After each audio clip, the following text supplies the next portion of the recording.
So dear friends, Java in Telugu tutorial సిరీస్లో మనం ఇప్పుడు 28th ట్యుటోరియల్లో ఉన్నాం. సో ఈ 28th ట్యుటోరియల్లో నేను మీకు ఒక ఇంట్రెస్టింగ్ టాపిక్ గురించి నేర్పించబోతున్నాను. సో స్టార్ట్ చేసేద్దాం. ఒక మెథడ్ని మనం రాసినప్పుడు, అంటే మెయిన్ మెథడ్ కాకుండా వేరొక మెథడ్ని మనం బిల్డ్ చేసినప్పుడు మనకు ఆర్గ్యుమెంట్స్ అనేవి తెలుసు. కొన్ని ఆర్గ్యుమెంట్స్ తీసుకుంటాం. అంటే ఎలా చెప్తామంటే ఒక కొన్ని ఇంటిజర్స్ లేదా ఇంట్ వేరియబుల్స్ని తీసుకొని వాటి యొక్క సమ్ అనేది కనుక్కోవాలని అనుకుంటే ఒక మెథడ్ పర్టికులర్ ఇంటి వేరియబుల్స్ని మనం తీసుకోవడం జరుగుతుంది. అలాగే వాటి యొక్క సమ్ అనేది కనుక్కొని మనం మెయిన్ మెథడ్ ద్వారా దాన్ని ప్రింట్ చేసుకునేటువంటి వీలు ఉంటుంది, లేదా ఎగ్జిక్యూట్ చేసుకునేటువంటి వీలు మనకు ఉంటుంది.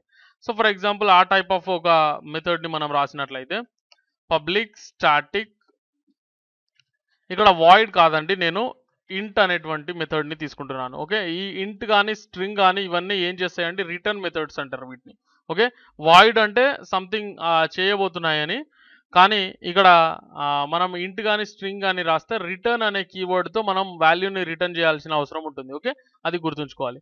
ఎనీవేస్, ఇక్కడ ఫర్ ఎగ్జాంపుల్ కొంచెం నేను ఏం చేస్తానంటే మై టోటల్ అని చెప్పేసి రాస్తాను. చూడండి, నేను కొన్ని ఇంట్ వేరియబుల్స్ తీసుకొని వాటి యొక్క టోటల్ని కనుక్కుంటాను అనమాట. ఫర్ ఎగ్జాంపుల్ ఇంట్ ఏ కామా ఇంట్ బి కామా ఇంట్ సి. ఓకే, ఇవి 3 వేరియబుల్స్ లేదా 3 ఆర్గ్యుమెంట్స్. ఇక్కడ పారామీటర్స్లో మనం రాసుకున్నప్పుడు ఆర్గ్యుమెంట్స్ అని కూడా చెప్పుకోవడం జరుగుతుంది. ఓకే, సో 3 ఆర్గ్యుమెంట్స్ మనకు ఉన్నవి. వాటితో మనం ఏం చేయబోతున్నాం అనేది ఇప్పుడు తెలుసుకుందాం. ఓకే, సో ఇప్పుడు టోటల్ అనేటువంటి ఒక వేరియబుల్ని నేను క్రియేట్ చేస్తున్నాను. So total. ఓకే, ఇక్కడ మై టోటల్ అనేది ఏంటంటే మెథడ్ యొక్క నేమ్. ఇది వేరు ఇది వేరు, లేదా ఓకే కన్ఫ్యూజన్ ఎందుకు, మనం సమ్ అని క్రియేట్ చేసుకుందాం దీన్ని. సమ్. ఓకే, సమ్ అనేటువంటి ఇంట్ ఏం చేస్తుందంటే ఈ మూడింటి యొక్క టోటల్ని కనుక్కుంటుంది. So A plus B plus C. Okay, so ఈ మూడింటి యొక్క టోటలే ఈ యొక్క సమ్ అనేటువంటి keyword. Okay, so anything wrong?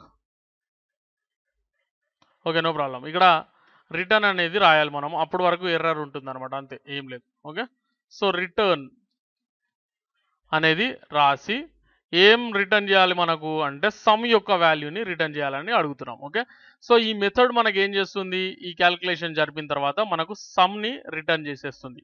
Okay, ఇది ఈ మెథడ్ యొక్క లక్ష్యం. ఓకే, సో ఇప్పుడు మనం ప్రింట్ చేసినప్పుడు మెయిన్ మెథడ్లోకి వచ్చి సిస్టమ్ డాట్ అవుట్, మనం అంతా చూసిందేనండి. నేను ఫర్ ఎగ్జాంపుల్ మీకు వేరే టాపిక్ అసలు ఎక్స్ప్లెయిన్ చేయాల్సింది, దాన్ని అర్థం చేసుకోవాలంటే మీకు తెలిసి ఉండాలని నేను చెప్తున్నాను. ఓకే, సో ఈ మెథడ్ని కాల్ అప్ చేస్తాం ఇక్కడ మై టోటల్.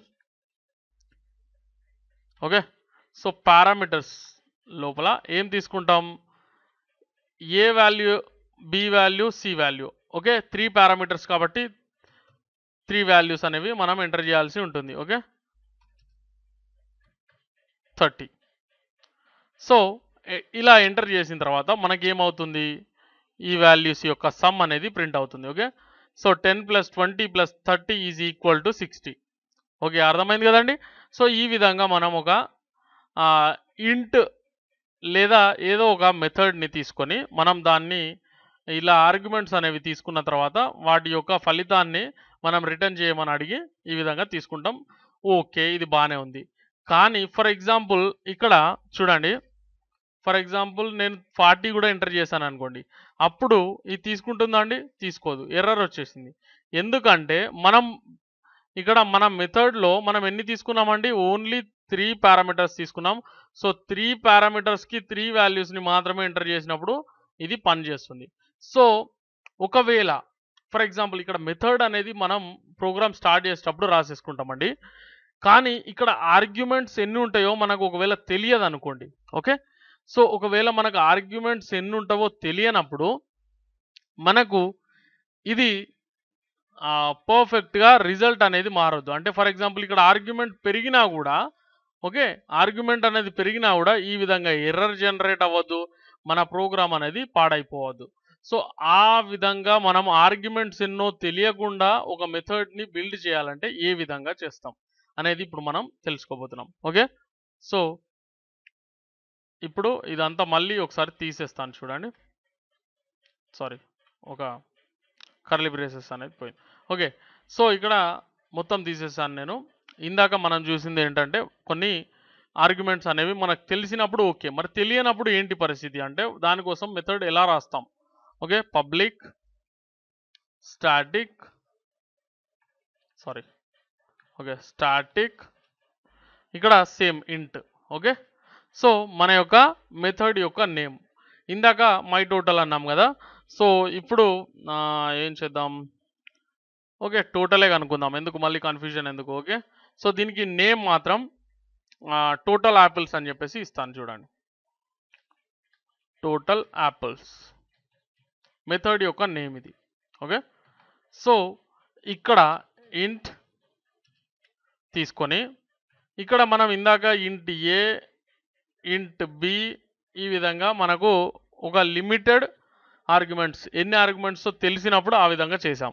కానీ ఎన్ని ఆర్గ్యుమెంట్స్ ఉంటాయో తెలియనప్పుడు ఏం చేయాలంటే ఇక్కడ ఇంట్ తర్వాత 3 డాట్స్ అనేవి పెట్టండి. ఓకే, డాట్ డాట్ డాట్ పెట్టిన తర్వాత ఇక్కడ నేమ్ అనేది ఇచ్చేయండి, some name. Okay, so name వచ్చేసి ఇక్కడ ఏమని ఇద్దాం, యాపిల్స్ అని ఇద్దాం.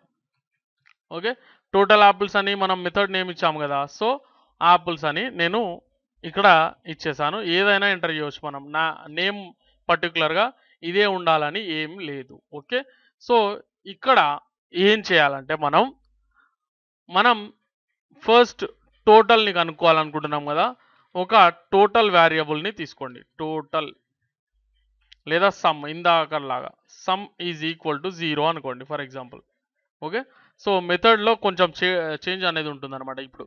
ఓకే, సో ఇక్కడ ఆర్గ్యుమెంట్స్ అనేవి ఎక్కువగా ఉన్నవి అంటే ఈ వేరియబుల్ ఇది ఆటోమేటిక్గా ఇది ఒక అర్రే లాంటిది అనమాట. ఓకే, మల్టిపుల్ వాల్యూస్ని లేదా వేరియబుల్స్ని ఇది స్టోర్ చేసుకుంటుంది. సో అట్లాంటప్పుడు ఇది ఒక అర్రే లాంటిదే.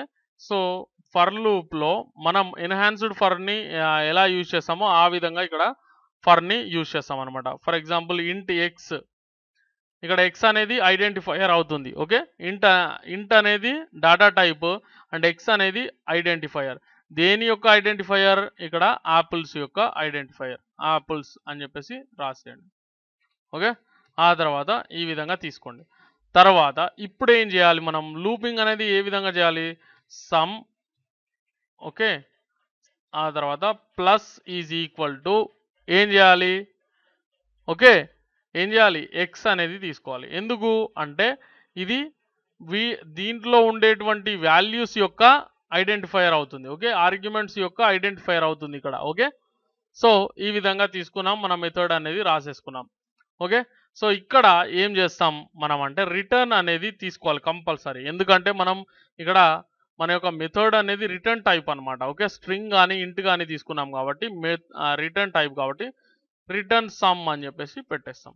అంటే సమ్ వాల్యూని క్యాలిక్యులేట్ చేసేసుకొని మనం ఈ యొక్క రిటర్న్ సమ్ వాల్యూని రిటర్న్ తీసుకుంటున్నాం అనమాట. ఓకే, సో ఇది మన మెథడ్ యొక్క లక్ష్యం. అండ్ ఇక్కడ చూడండి ఫర్ లూప్ని మనం ఈ కర్లీ బ్రేసెస్లో సమ్ రిటర్న్ చేయట్లేదు, ఇది గుర్తుంచుకోవాలి మనం. ఓకే, ఎలా పడితే అలా రాసుకోవద్దండి, దీని బాడీ స్ట్రక్చర్ని దీని బాడీ స్ట్రక్చర్లోనే ఉంచండి. అండ్ మెయిన్ మెథడ్ యొక్క బాడీ స్ట్రక్చర్లో మనం లాస్ట్లో మెయిన్ మెథడ్ కాదు ఇది, ఈ యొక్క మెథడ్ యొక్క బాడీలో మనం రిటర్న్ అనేటువంటి కీవర్డ్ని యూజ్ చేసి మనకి ఏదైతే వాల్యూ రిటర్న్ చేయాలో అది తీసేసుకుంటున్నాం. ఓకే, సో ఇక్కడ చూడండి ఇప్పుడు మనం ఏం చేద్దామంటే సిస్టమ్